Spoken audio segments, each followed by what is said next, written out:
Hello friends, welcome to my channel. আজকে আবার চলে এলাম মিনি একটা ব্লগ নিয়ে। ব্লগটা দেখে সবাই বুঝতেই পারছো যে কিসের ব্লগ হতে চলেছে। এটা আজকে যে চাউমিনের ব্লগ। তো চাউমিনটা এটা যেন ভুল করে ভেবো না আমি বানিয়েছি চাউমিনটা। না, আমিও চাউমিন বানাতে পারি, এমন না যে আমি বানাতে পারি না, কিন্তু এই চাউমিনটা বানিয়েছে আজকে আমার ছোটো বোন। এগ চিকেন চা। ও চাউমিনটা বেশ সুস্বাদু বানায়, দেখতেও যেমন লোভনীয় হয়, খেতে তো কোনো কথাই হবে না, এর থেকেও বেশি টেস্ট হয় খেতে। আমরা সবাই ভালোবাসি চাউমিন খেতে, আর আমার ছোটো বোন চাউমিনটা খুব ভালোই বানায়। দেখতেই পাচ্ছ কত সুন্দর, মানে ও চাউমিনটা রান্না করেছে গরমের মধ্যে।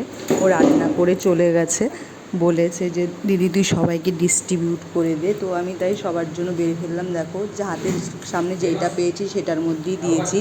একটা প্লাস্টিকের বাটি, তারপরে স্টিলের বাটি, স্টিলের প্লেট, যেটা যে হাতের সামনে পেয়েছি ওটার মধ্যেই বেড়ে ফেলেছি চাউমিনটা।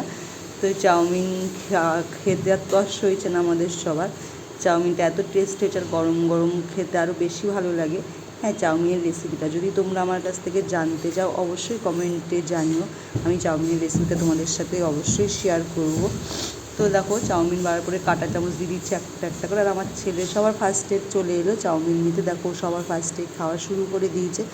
তো এই ব্লগটা তোমাদের কেমন লাগলো কমেন্টে অবশ্যই জানিও। আজকের আমার ব্লগ এই অবধি, পরবর্তী অন্য একটা ব্লগ নিয়ে আসবো। ধন্যবাদ।